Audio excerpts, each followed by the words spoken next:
Olá, gente.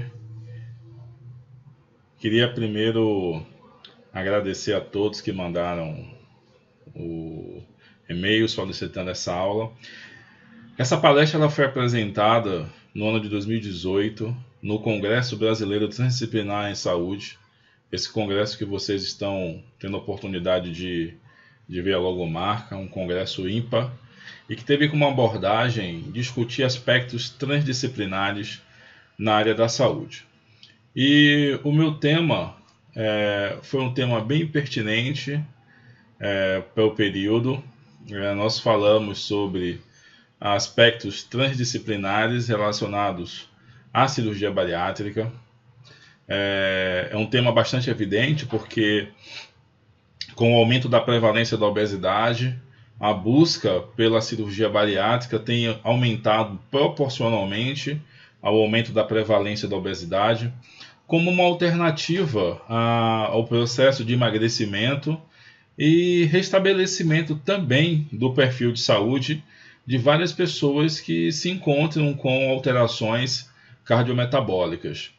Então, esse congresso me possibilitou passear um pouco sobre esses aspectos transdisciplinares, e eu acredito que a contribuição foi muito importante para os profissionais que ali estiveram naquele período. Enfim, esse foi o tema então da minha abordagem, só lembrando que foi uma apresentação com tempo restrito de aproximadamente 30 minutos. E para começar, eu gostaria de falar um pouco sobre os aspectos epidemiológicos que circundam a cirurgia bariátrica no mundo e no Brasil. Especificamente, nós temos dados bem atuais que demonstram, por exemplo, o quanto o número de cirurgias bariátricas tem crescido no mundo. Alguns países eles conseguem fazer os registros relacionados ao número de cirurgias que são realizadas em cada país. Então, nesse artigo que foi publicado em 2013, vocês observam que 34 países eles conseguem fazer sistematicamente registros relacionados ao número de cirurgias que são efetivadas na sua população. Já outros países, como por exemplo Espanha, Emirados Árabes, eles possuem registro nacional, mas com dados incompletos. E o nosso Brasil, como vocês podem ver aqui, eles possuem apenas dados estimados. Então, infelizmente, ainda no Brasil, nós não temos registros que estão relacionados aí ao número de cirurgias que são realizadas no nosso país. O que chama atenção também é exatamente o crescimento do número de cirurgias bariátricas ao longo dos anos, e isso foi referido em alguns estudos desde o ano de 97 até o ano de 2013. Então, se vocês observarem aqui, por exemplo, no estudo do Scopinano, foi feito um estudo publicado dados em 97, com dados relativos a aproximadamente 40 mil cirurgias bariátricas, enquanto que já o artigo do Angrisani, de 2013, já mostra um número de 468.609 cirurgias bariátricas realizadas. Isso demonstra, no intervalo desses anos, um incremento aí de aproximadamente 1000% no número de procedimentos cirúrgicos relacionados à cirurgia bariátrica. Então, esse é um dado que chama atenção, e que por isso eu comecei falando que a cirurgia bariátrica ela cresce proporcionalmente ao aumento da prevalência da obesidade em todo o mundo. O que é importante também relatar é que quando a gente faz uma estratificação e vai buscar as informações relacionadas a cada continente ou a cada país especificamente, eu fiz um recorte desse documento que foi publicado em 2013, retratando aí a cirurgia bariátrica em todo o mundo, onde eles nos informam o número de operações que são executadas em todos os países que, na verdade, preenche os registros de cirurgia. E a gente percebe, por exemplo, que Estados Unidos e Canadá, eles apresentam um total de 154.276 cirurgias, A Europa, a França, né, na Europa, é o país que mais opera, com 37.300 cirurgias. Na América Latina, o Brasil aparece com 86.840 cirurgias. E a Arábia Saudita é um dos países que mais operam na Ásia e Pacífico, com 13.194 cirurgias. Isso pode ser um dado isolado para vocês, mas tem uma coisa que é interessante nisso tudo. Quando a gente analisa os dados brutos da cirurgia bariátrica ao longo de 10 anos, observe que o número de cirurgias cresceu bastante entre 2013 e 2003, né, 2013 e 2013. E o que chama atenção quando nós olhamos para os procedimentos que são adotados, as técnicas que são utilizadas na cirurgia bariátrica, a banda gástrica em Y de Hux é a cirurgia mais utilizada como procedimento para a cirurgia bariátrica, por ser uma técnica tanto de absortiva como uma técnica restritiva, e seguido aí atualmente, né, do sleeve, que é uma técnica de desvio que também tem sido utilizada atualmente. Mas a gente percebe, por exemplo, que a Y de Hux é atualmente o procedimento mais adotado pelos médicos para procedimento de redução do estômago. Um outro dado também que chama a atenção é o que eles chamam de tendências em porcentagem de procedimentos, especificamente na América do Sul e na América Latina. E observa que o crescimento da utilização da Y de Hux, especificamente no nosso continente, ele é bastante evidente, né? Então existe uma frequência muito alta quando comparado aos outros procedimentos, e como eu falei, por se tratar de uma cirurgia que tem duas características importantes, que é pelo fato de ela ser deabsortiva e também pelo fato de ser um procedimento restritivo, ou seja, que diminui efetivamente o tamanho do estômago dos pacientes.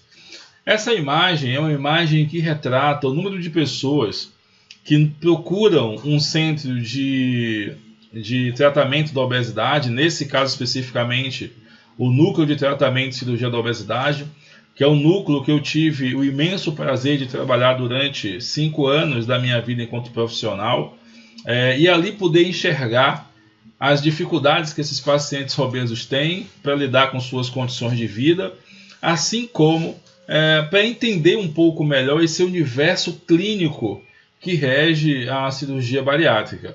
Eu prezo em dizer que não é uma decisão fácil para essas pessoas. Todas vão ali com o intuito de buscar mais informações, querer saber um pouco mais sobre possíveis intercorrências, o que de fato vai mudar na vida delas a partir dessa tomada de decisão. Algumas até desistem do procedimento e outras conseguem avançar em relação aos procedimentos, mas entendam que nesse ambiente aqui, essas pessoas estão cercadas por muitas dúvidas, mas também está sobre elas um peso muito grande de ter que carregar essa doença que é a obesidade no seu dia a dia. Então esse é um número crescente de pessoas que procuram o núcleo. O núcleo opera por ano um número grande de pacientes, e eu tive um prazer enorme de poder fazer parte dessa equipe durante bons anos aí da minha vida profissional. Mas vamos lá, o que a gente percebe hoje com relação à parte clínica? Esse estudo aqui foi publicado no New England, então, para quem não sabe, é um dos principais periódicos hoje da área médica, onde foi comparado a terapia médica convencional para aqueles que são mais tradicionais e acreditam que a cirurgia ela é um passo não tão relevante para a saúde clínica dos pacientes obesos, mas que talvez eles adotarem uma modificação do estilo de vida, né, e até mesmo ter o auxílio de alguns fármacos nesse processo de emagrecimento seja mais relevante do que de fato adotar o método invasivo. Mas nesse estudo aqui foram feitas comparações entre a terapia médica, o desvio biliopancreático e o bypass gástrico. E aqui a gente pode ver, por exemplo, a hemoglobina glicada, e a gente percebe, por exemplo, que quando foi comparado os valores da hemoglobina glicada por cada uma das terapias, como por exemplo o desvio biliopancreático com a terapia médica, a gente percebe que houve uma diferença significante aqui para a técnica do desvio biliopancreático.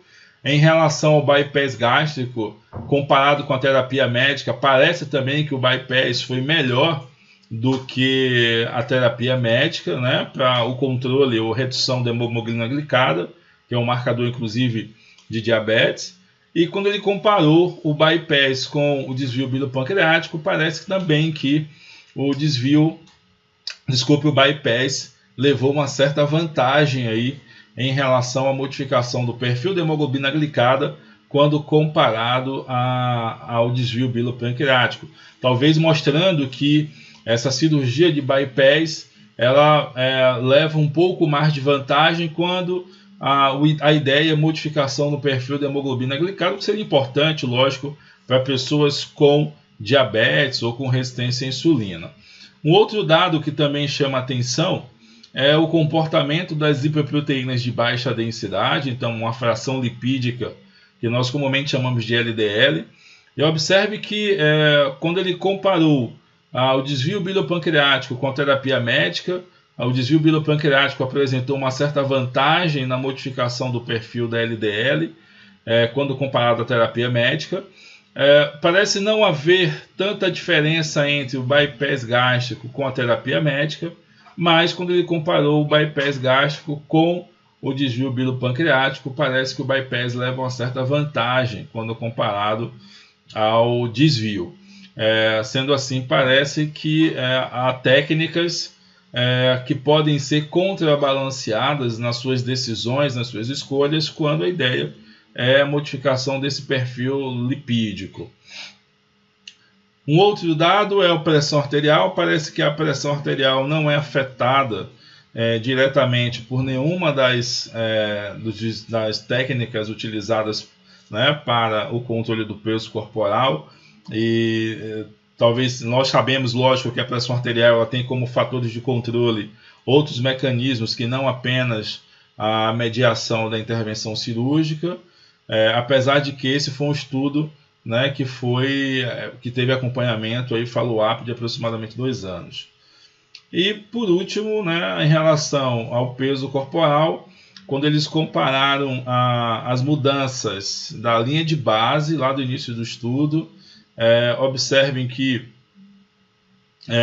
todos os 3 estudos, tantos estudos quando comparados foram efetivos para melhorar a redução de peso quando comparado à terapia médica, tá? Mas mais uma vez, quando ele comparou aqui as 2 técnicas, a gente pode observar o desvio biliopancreático com a terapia médica, o desvio parece levar uma certa vantagem, então, sobre a terapia médica. Então a gente tem uma redução de peso aqui de menos 33% para quem fez o desvio biliopancreático e menos 33% para quem fez o bypass. Então parece que não tem diferença quando se compara o bypass com o desvio biliopancreático, tá? Mas as 2 técnicas elas parecem ser melhores do que a terapia médica convencional para a redução de peso. Então parece aí que de fato fazer a cirurgia ela promove uma maior redução de peso quando comparado simplesmente a fazer a terapia médica, né, quando o objetivo aí é a perda de peso nesses pacientes obesos. Esse outro trabalho ele mostra o quão é importante a cirurgia bariátrica como tratamento da obesidade. Então aqui foram colocadas algumas deficiências, né, que são apresentadas por diferentes técnicas cirúrgicas. Então aqui a gente tem, por exemplo, o bypass biliopancreático com desvio do renal. Aqui nós temos o YD-Hux, o bypass em YD-Hux, e aqui nós temos a banda gástrica em ajuste laparoscópico, que também é uma técnica utilizada, mas naquele primeiro slide que eu mostrei, fica evidente que há uma redução da utilização dessa técnica pela comunidade médica, quando o objetivo é a fazer a cirurgia bariátrica, pensando aí em modificação do perfil desses pacientes. Então, o que é que se enxerga em relação a essas deficiências quando comparado cada uma dessas técnicas? Então, desnutrição, por exemplo, é algo que se enxerga muito comum no paciente com o bypass bilopancreático. Também a má absorção de gordura, como deficiência de vitamina B12, né? Então vocês percebem, por exemplo, deficiência de ferro. Então alguns procedimentos a gente vai enxergar algumas deficiências, e aí entra a importância do profissional da nutrição para sistematicamente acompanhar esses pacientes e fazer com que essas deficiências sejam corrigidas por aspectos nutricionais ou farmacológicos. Algumas dessas deficiências são menos comuns em outras técnicas, como a YD-Hux, por exemplo. Então, mesmo sendo uma cirurgia absortiva, mas, por exemplo, desnutrição, má absorção de gordura, são menos comuns do que no desvio bilopancreático. E quando a gente fala no desvio, no ajuste laparoscópico, isso se torna ainda menos evidente nessa técnica cirúrgica. Enfim, a gente percebe aí que o meio termo, de fato, né, apesar dessa cirurgia, dessa técnica estar sendo menos utilizada atualmente, mas esses indicadores são menos comuns naquela cirurgia que é mais adotada atualmente pela comunidade médica aí que trabalha com obesidade. Uma coisa que é importante, e por ter trabalhado alguns anos com a cirurgia bariátrica, é uma coisa muito comum, que é, na verdade, o preconceito que se tem sobre a decisão de se fazer uma cirurgia bariátrica. Então é muito comum que a sociedade recrimine as pessoas que tomam a decisão de fazer a cirurgia bariátrica por entender que a obesidade poderia ser modificada por um aspecto comportamental. Só que precisamos entender que a obesidade ela é uma doença. A obesidade mórbida ou obeso grave, eles têm muita dificuldade em perder peso e principalmente manter esse peso. E a perspectiva da intervenção cirúrgica é primariamente fazer com que esse paciente modifique o seu perfil do peso corporal, tenha a condição de perder peso e que, junto com essa perda de peso, ele possa modificar o seu perfil bioquímico, cardiometabólico, na perspectiva de aumentar as chances de se prolongar a sua vida e, lógico, fazer com que esse paciente ele tenha uma melhor condição funcional para desempenhar suas atividades da vida diária. Então, quando a gente pergunta o que é que se esconde atrás desses rostos, a gente olha pessoas que sofrem com obesidade, pessoas que tinham dificuldade em manter o seu perfil de saúde, que sofriam com obesidade e que viram na cirurgia bariátrica por tentar por diversas vezes, por diversas técnicas, alternativas de emagrecimento sem sucesso. Então, antes de julgar ou recriminar as decisões das pessoas que têm obesidade em relação a fazer a cirurgia, se submeter ao procedimento cirúrgico, vamos pensar que a obesidade ela é uma doença, e uma doença de difícil controle, o que é mais importante. Então, o que se esconde por trás desses rostos, na verdade, é a decisão difícil, é a condição de vida difícil, são aspectos sociais complexos de se lidar no dia a dia e que precisam de ajuda no sentido de poderem modificar o curso da sua vida. Então, será que a dinâmica da pós-cirurgia bariátrica é fácil? Então, será que ao mesmo tempo que para muitos tomar a decisão de fazer cirurgia torna fácil o pós-operatório da cirurgia bariátrica? Então, essa é uma pergunta muito importante. Então, olha quantos fatores influenciam diretamente a redução de peso. Algumas pessoas tendem a minimizar a condição de perda de gordura corpórea através de uma equação matemática, né? Quanto mais eu gasto e menos eu ingiro, maior tende a ser a minha perda. Só que, na verdade, a redução de peso ela é influenciada por uma série de fatores.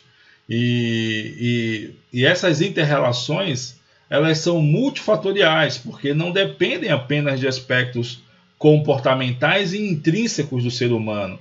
depende também de valores sociais, valores religiosos, questões culturais, então tudo isso interfere. Só que existe uma condição importante. É muito difícil alguém conseguir alcançar sucesso em redução de peso se não houver uma multiplicidade de pessoas profissionais atuando no auxílio a esses indivíduos. Então, a essas pessoas nós temos que contar com o apoio do nutricionista, com o apoio do médico, com o apoio do profissional de educação física, que é aquele que vai, por exemplo, prescrever, monitorar, propor variações nos estímulos de treino para fazer com que esse indivíduo se sinta sempre motivado. Então, a figura do profissional de educação física é extremamente importante, como também a do médico, do nutricionista, né, do ortopedista, porque existem questões aí também osteomusculares que precisam ser cuidadas, acompanhadas, porque limitam a capacidade funcional do indivíduo obeso. Também a psicóloga, nós sabemos que a obesidade tem um componente psicológico importante, do ponto de vista comportamental, fazer com que esse indivíduo se sinta o tempo inteiro motivado a manter o seu novo perfil, porque senão, fatalmente, isso fará com que ele modifique suas atitudes e aumentará as chances de insucesso nesse programa. E também, né, aspectos religiosos. Então, para aqueles que são mais afãs das questões religiosas, também, né, buscar na fé, quem sabe, uma alternativa para se manter sempre motivado e com foco para o processo de emagrecimento. Então, esse slide demonstra o quanto é difícil, de fato, o controle de todas essas variáveis, no sentido de fazer com que o paciente possa aderir a todos esses fatores e, de alguma forma, poder alcançar sucesso ao longo do tempo. Esse trabalho ele demonstra o quão pesado o quão caro é um indivíduo se manter obeso, os custos para usos de serviços de saúde antes e após a cirurgia bariátrica são caros. Eu até digo que para o paciente bariátrico o custo pós-operatório é extremamente caro, porque envolve uma série de medidas, tanto clínicas, né, quanto do ponto de vista de mudanças de hábito, que vai fazer com que ele aumente as chances de ter sucesso. Mas a gente percebe que há uma relação positiva entre custos de saúde, né, o número de hospitalizações com custos de saúde, e uma relação meio que inversa, quando a gente pensa, por exemplo, no tempo de cirurgia com os custos de saúde. Então, parece que à medida que o indivíduo faz a cirurgia, o tempo de cirurgia faz com que ele diminua as chances diminua os seus custos com procedimentos em saúde. Já essa outra imagem demonstra os benefícios econômicos da cirurgia bariátrica. Então, se vocês observarem, antes da cirurgia bariátrica, independente de um indivíduo ter mais de duas comorbidades, uma comorbidade ou não ter comorbidade, faz com que haja um custo elevado com serviços de saúde. Mas à medida que ele opera e que o tempo de cirurgia ele aumenta, por exemplo, de 1 mês a 36 meses, tanto o número de comorbidades tende a diminuir, como também o custo com serviços de saúde tende a cair em função do tempo de cirurgia e, lógico, do processo cirúrgico que foi executado e que, consequentemente, resultou aí em diminuição do peso corporal e no maior controle das comorbidades associadas à obesidade. Esse outro trabalho publicado na Obesity Surgery foi um guideline europeu que demonstra o quão importante é a atuação interdisciplinar na cirurgia bariátrica, principalmente demonstrando sobre o suporte psicológico no pós-operatório, visto que existem alguns relatos de pessoas que modificam o perfil da compulsão para outras áreas da vida dela, como o consumo de álcool, né, como uso de drogas, a modificação também do perfil econômico, essas pessoas passam a gastar mais e se endividam. Então, é importante que o psicólogo ele faça uma identificação desse perfil do indivíduo que é eletivo para a cirurgia na fase pré-operatória, e depois ele possa fazer esse acompanhamento no pós-operatório à medida que o tempo de cirurgia avança, como uma forma de prevenir com que essas pessoas possam ter uma migração para a compulsão em outras áreas da sua vida. Então isso é extremamente importante e inclusive faz parte do fluxo de acompanhamento das diversas clínicas que pelo menos eu conheço e que atuam nessa área. Algumas exigências mínimas para acompanhamento após operações de restrição alimentar, né? Então, por exemplo, a técnica de bypass e Y de Hux é uma cirurgia que faça com que haja uma diminuição do estômago desse indivíduo.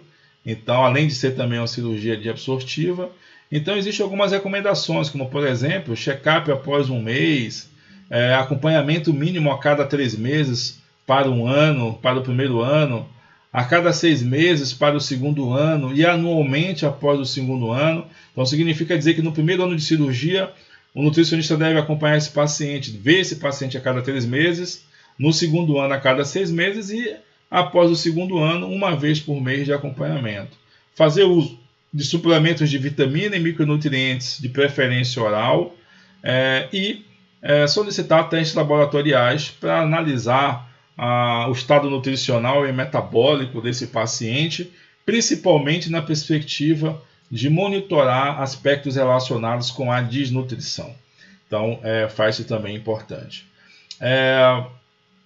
Aqui é um estudo que demonstra as diferenças na redução de peso quando as pessoas fazem um acompanhamento com a equipe multidisciplinar e quando elas não fazem esse acompanhamento. Então, esse estudo ele foi conduzido ao longo de um ano e dentro desse período foram divididos 2 grupos. Um grupo que fez mais do que 5 atendimentos ao longo de 12 meses e um grupo que fez 5 ou menos atendimentos ao longo de 12 meses. E a gente percebe, por exemplo, que a partir do sexto mês de cirurgia já há uma diferença na perda de peso. Então, aquelas pessoas que fazem um acompanhamento começam a perder mais peso do que aquelas pessoas que não fazem um acompanhamento. Ao passo que com 9 meses já há uma diferença aqui significativa na perda de peso entre esses 2 grupos, o que demonstra a importância do paciente que faz a cirurgia ele se manter sendo acompanhado por uma equipe multiprofissional ao longo de toda a sua jornada, por aproximadamente até 2, 3 anos aí após a cirurgia bariátrica, se ele quiser obter sucesso ao longo desse período na sua perda de peso. O guideline também traz uma informação importante. Então, para reforçar a aderência às alterações do estilo de vida e manutenção da perda de peso após a cirurgia bariátrica, contatos regulares, né, e de longos períodos com os centros de tratamento de obesidade são importantes, né, são usualmente requeridos. Evidências científicas revelam que um certo número de pacientes de cirurgia bariátrica que falham ou que por algum motivo não conseguem perder peso, se houver indicação medicamentosa, pode-se pensar em reoperar esse paciente à medida que de fato haja uma indicação aí clínica para que isso possa ser executado. Mas eu adianto que isso não é uma prática muito comum. A comunidade médica ela não olha com bons olhos a questão da reoperação no paciente, do paciente que já fez a cirurgia bariátrica, e eles tentam ao máximo fazer com que esse paciente, que uma vez já foi operado, ele possa aderir às estratégias de modificação do seu modo de vida, o que poderia aí contribuir em muito para que esses indivíduos pudessem, de fato, voltar ao caminho da perda de peso que ele declinou aí em algum momento da sua vida. Existem também alguns fatores preditivos de desistência ou sucesso na perda de peso com pacientes obesos. Então, esse estudo aqui, que foi publicado na Nutrition Diet, utilizou 124 indivíduos obesos, foi feito durante 12 meses em um programa específico de redução de peso. E o que é que eles perceberam? Na parte descritiva do estudo, a gente percebe, por exemplo, que 74% era do gênero feminino, 34,7% tinham um nível educacional nível superior, né, nível universitário ou maior, pós-graduação, por exemplo. 67,2% eram casados, 68,9% tinha mais de 20 anos e 67,7% tinham síndrome metabólica.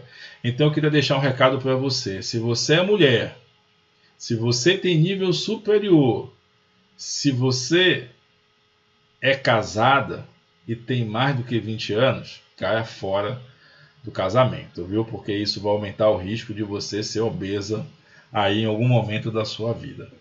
É isso aí, brincadeiras à parte, observa que o que é interessante é que eles identificaram aqui algumas reações para desistência, então falta de motivação ou falta de estímulo para continuar com o segmento, com o tratamento, questões relacionadas à saúde, problemas psicológicos, respondeu aí por aproximadamente 10% das desistências, reações desconhecidas ou pacientes que não eram contactados. Então, olha a importância de manter o contato sistemático com esses pacientes, talvez na perspectiva de fazer com que eles se sintam motivados e acolhidos.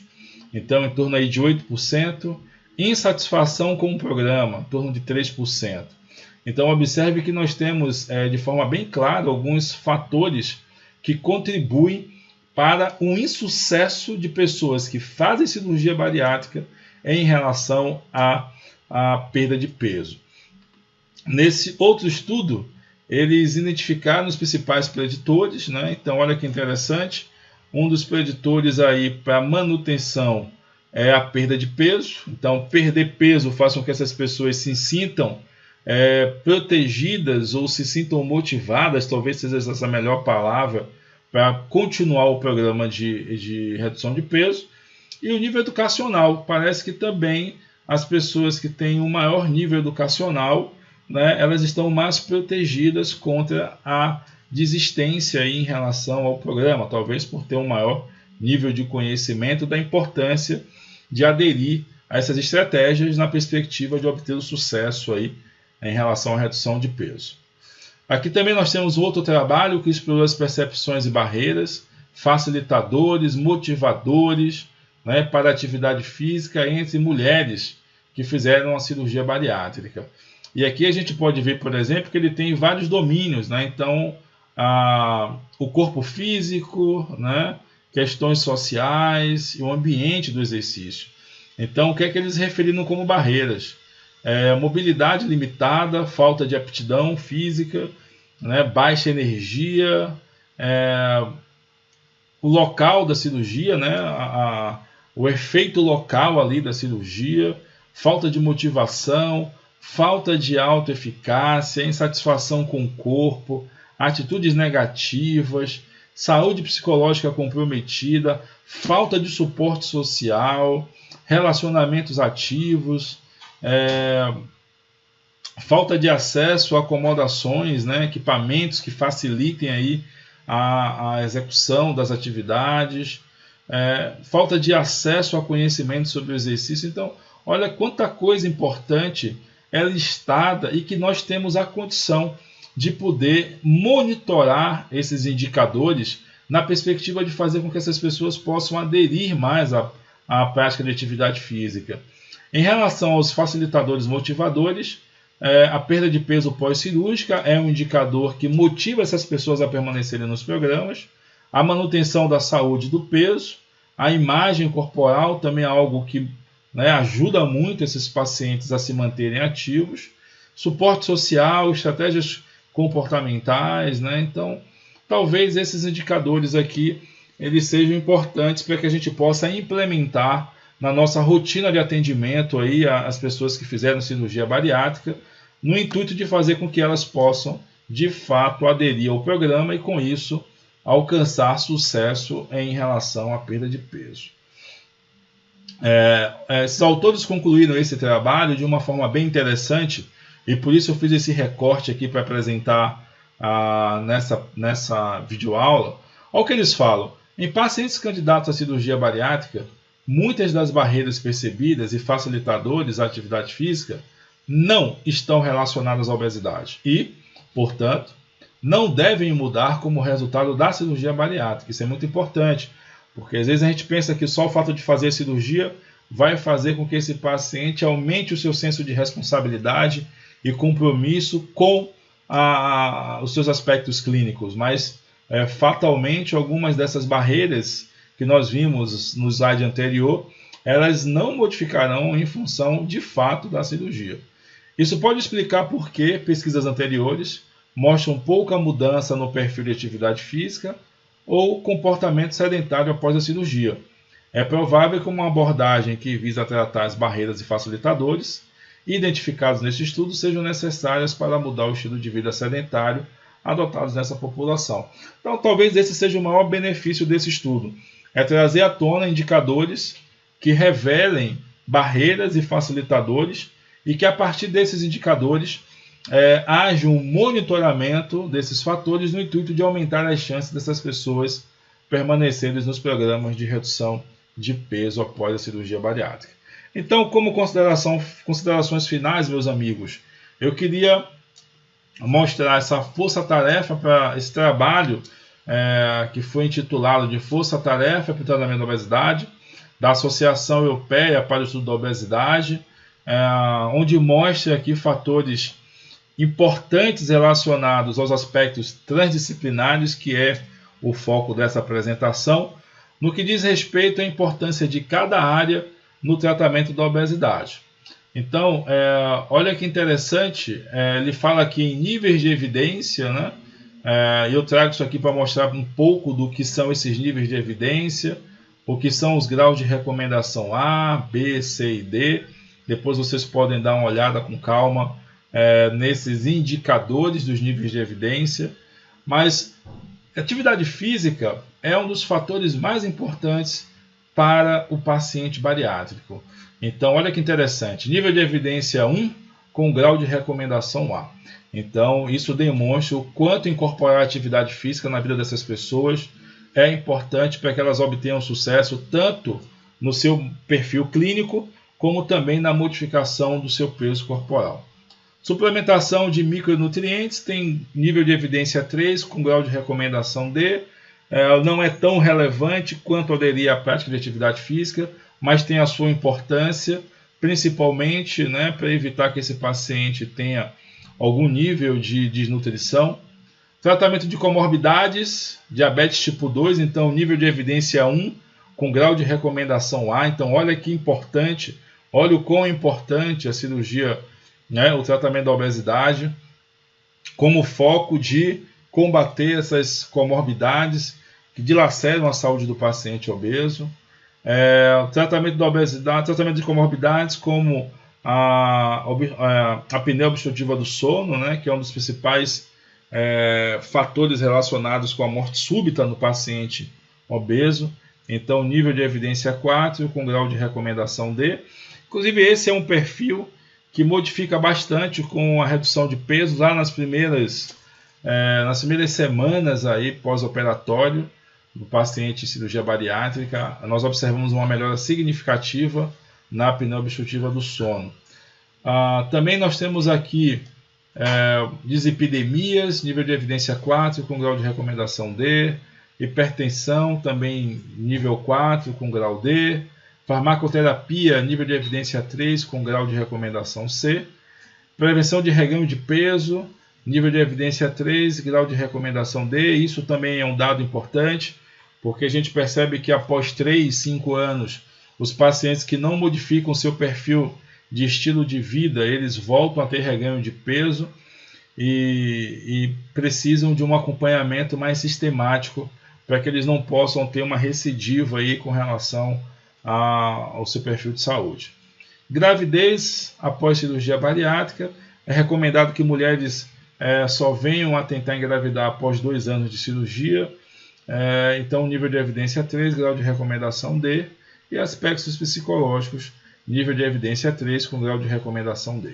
Então, a gente percebe, através desse estudo, dessa task force, o quão é importante aí cada uma dessas dessas observações no sentido de combate aí à obesidade, beleza? Então, lembre-se daqueles rostinhos que eu mostrei no início da apresentação, aquelas pessoas que carregavam a questão da obesidade na sua vida diária, né? Uma vida complicada, difícil, limitante. Então, a cirurgia bariátrica ela é capaz de devolver o sorriso a essas pessoas. Então, olha o perfil corporal, físico, psicológico, social dessas pessoas, o resgate à vida após o procedimento cirúrgico. Então, se você perguntar a cada uma delas, com certeza elas vão dizer que estão muito felizes e que tomar a decisão de fazer cirurgia foi a melhor alternativa que elas puderam escolher para modificar o seu curso de vida. Ok? Então, gente, era isso aí. Eu espero que vocês aproveitem ao máximo essa videoaula. Espero que vocês possam estudar bastante. A obesidade é uma área crescente. A cirurgia bariátrica também é uma área crescente. E a gente entender um pouco mais dos desafios que regem essa área é importante, principalmente para aqueles que vão trabalhar na fase do pós-operatório, tá ok? Lembre-se sempre que essas pessoas precisam de profissionais de saúde competente e que esse é o nosso papel, fazer com que essas pessoas tenham uma qualidade de vida melhor, independente da decisão que elas tomam, ok? Então, um abraço a todos e um beijo no coração.